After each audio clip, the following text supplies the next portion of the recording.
ஆண்களுக்கு சம்மர் வந்தாச்சு. சம்மருக்கான hair care டிப்ஸோட தான் நான் வந்திருக்கேன். அண்ட் இந்த வீடியோல நம்ம பார்க்கக்கூடிய முக்கியமான 3 டிப்ஸ் தான் நான் சொல்லப் போறேன். ஹேருக்கு என்னங்க சம்மருக்கு என்னங்க ஹேர் கேர் டிப்ஸ் அப்படின்னு சொன்னீங்கன்னா, சம்மர்ல தான் அதிகமான அளவுல ஷெட்டிங் நடக்கும். ஏன் அப்படின்னு பார்த்தீங்கன்னா, உங்களுக்கு எக்ஸ்டர்னலாவும் ஹீட் இருக்கு. இன்டர்னலாவும் நீங்க ஹீட் ப்ரொடியூஸ் பண்ணிட்டே இருந்தீங்க அப்படின்னா, உங்களுடைய முடி சம்மர்ல அதிகமா கொட்டுறதுக்கான வாய்ப்புகள் இருக்கு. முதல் ரீசன் என்ன அப்படின்னு பார்த்தீங்கன்னா, ஹீட் டேனிங். ஃபார் எக்ஸாம்பிள் இப்ப நெறைய ஆண்கள் ஸ்ட்ரெய்ட்டனிங் பண்றாங்க, கர்ல் பண்றாங்க. அப்புறம் உங்களுக்கு ஹேர் ட்ரையர் யூஸ் பண்றாங்க. ஸோ இது எல்லாமே ஓரளவுக்கு ஹீட் ப்ரொடியூஸ் பண்ணும். ஸோ இந்த ஹீட்ட முடிஞ்ச அளவுக்கு நீங்க யூஸ் பண்றத கம்மி பண்ணிக்கோங்க. அப்படி கம்மி பண்ணிக்கிறதுனால உங்களுடைய ஹேர்ன்றது இன்னும் கொஞ்சம் நல்ல ஸ்ட்ரென்த்தாவும், நல்ல இன்டர்னலாவும் நல்ல ஸ்ட்ராங்கா இருக்கும். அண்ட் ஆல்ரெடி ஹீட் ப்ரொடியூஸ் பண்ணிட்டு இருக்கக்கூடிய இந்த சம்மர் சீசன்ல நீங்க எக்ஸ்டர்னலா ஹீட் குடுக்கும்போது, அதிகமான அளவுல ஷெட்டிங் நடக்கிறதுக்கு வாய்ப்புகள் நெறையவே இருக்கு. 2வது முக்கியமான விஷயம் என்ன அப்படின்னு பார்த்தீங்கன்னா, நீங்க நெறைய அளவுக்கு தண்ணி குடிக்கணும். தண்ணி குடிக்கும்போது உங்களுடைய நேச்சுரல் குரோத் ஃபார் வாட்டர்ன்றது உங்க பாடியில இருக்கக்கூடிய ஹைட்ரேஷன் லெவல் அதிகமாயிட்டே இருக்கும். ஸோ இதனால முடிக்கும் இதுக்கும் என்ன சம்மந்தம் அப்படின்னு கேட்டீங்கன்னா, இது ஒரு வகையில ஒரு மெயின்டெனிங் டிப்ஸ் தான். ஏன் அப்படின்னு பார்த்தீங்கன்னா, இன்டர்னலா எது கிளீனா இருக்கோ அதுதான் எக்ஸ்டர்னலா தெரியும். இன்டர்னலா நீங்க கிளீனா இருந்துட்டீங்க அப்படின்னா, எக்ஸ்டர்னலா உங்களுக்கு எந்த பிரச்சனையும் வராது.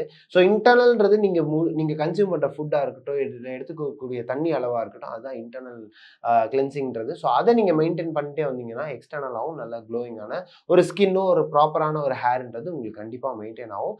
முடிஞ்ச அளவுக்கு ஃபாஸ்ட்டா சீவ ட்ரை பண்ணாதீங்க. ஏன் அப்படின்னு பார்த்தீங்கன்னா, இந்த சம்மர் சீசன்ல பார்த்தீங்கன்னா, அதிகமான அளவுல நம்ம ஹெல்மெட் போடுவோம். ஹெல்மெட்டுக்கு மேல அது ஒரு ஒரு ஒரு துணி மாரி போட்டு கட்டி ரொம்ப டைட்டா உங்க முடிக்கு பிரீத்திங் ஸ்பேஸே இல்லாத ஒரு சிச்சுவேஷன்ல எடுத்து திடீர்னு நீங்க சீப்ப போட்டு சீவும்போது அதிகமான அளவுல ஃப்ரிக்ஷன் நடக்கும். ஃப்ரிக்ஷன் நடக்கும்போது ஹேர் ஷெட்டிங்கிறது ரொம்ப அதிகமா இருக்கும்.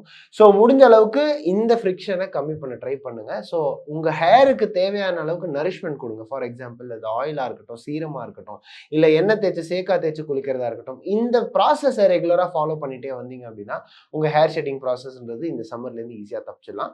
இது கூடவே நீங்க பண்ண வேண்டியது என்ன அப்படின்னு பார்த்தீங்கன்னா, உங்க ஹேருக்கு தேவையான அளவுக்கு நரிஷ்மென்ட்ல நீங்க எது உங்களோட ஹேர் டைப்ன்றத அண்டர்ஸ்டாண்ட் பண்ணிக்கோங்க. ஃபார் எக்ஸாம்பிள் இப்போ உங்களுடைய தலையில அதிகமான அளவுக்கு டாண்ட்ரஃப் இருக்கு அப்படின்னா, ஆயில கிளாக் பண்ண விடாதீங்க. அது இன்னும் டாண்ட்ரஃப்ப தான் அதிகப்படுத்தும்.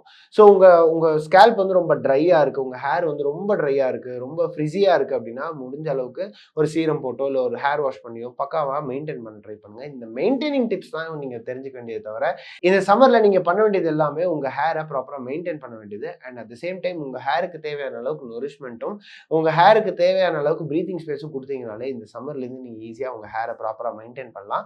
அண்ட் பெண்களுக்கு அதிகமான அளவுல முடி கொட்டுது அப்படின்ற பட்சத்துல நீங்க பண்ண வேண்டியது ப்ராப்பரான ஹேர் வாஷும், ஒரு ப்ராப்பரான ஹேர் சொல்யூஷன் ட்ரீட் அவுட் பண்ணுங்க. ஏன்னாக்க பெண்களுக்கு அதிகமான அளவுக்கு முடி இருக்கிறதுனால, எந்த முடிக்கு எந்த மாதிரியான நரிஷ்மென்ட் குடுக்குறது அப்படின்றது தெரியாது. பட் இந்த மாதிரி சிச்சுவேஷன்ல உங்களுக்கு அது சரின்னு பட்டதுன்னா, முடிஞ்ச அளவுக்கு ஒரு டாக்டர் போய் கன்சல்ட் பண்ணுங்க. ஸ்கின் அண்ட் ஹேர் டாக்டர போய் கன்சல்ட் பண்ணுங்க. அவங்க என்ன சொல்யூஷன் குடுக்குறாங்களோ அத அடாப்ட் பண்ணிக்கோங்க. அண்ட் மென்னுக்கு அதிகமான அளவுல முடி வளர்த்துக்கிறதே இந்த சம்மர்ல ஒரு பெரிய பிரச்சனையா தான் பார்க்கப்படுது. என்னடா கச கச கசன்னு முடி இவ்ளோ இருக்குன்ற மாதிரி எனக்கே பாருங்க இவ்ளோ முடி இருக்கு. பட் ஆனா அந்த இரிட்டேஷன் இருந்துட்டே தான் இருக்கும். பட் முடிஞ்ச அளவுக்கு அதிகமான அளவுல முடி வளர்த்துக்காதீங்க. இந்த சம்மர் கட் சொல்லுவாங்கல்ல, இந்த சட்டி பானைய போட்டு டக் டக் டக்ன்னு கட் பண்ணி விடுற மாரி அந்த மாதிரியான ஒரு கட்டிங் கூட முடிஞ்ச அளவுக்கு வச்சுக்கோங்க. ஷார்ட்டர் த ஹேர் நான் உங்களுக்கு இந்த சம்மர்லேருந்து ஈஸியா தப்பிக்கிறதுக்கு ஒரு ஷார்ட் ஹேர், ஒரு போலீஸ் கட் மாரி, ஆர்மி கட் மாரி வச்சுக்கிறது தான் ஈஸியான ஒரு சொல்யூஷனா இருக்கும். இந்த பாயிண்ட்ஸ் எல்லாத்தையும் மறக்காம நோட் பண்ணிட்டு கமெண்ட்ஸ்ல நோட் பண்ணி சொல்லுங்க. Tata bye bye, take care.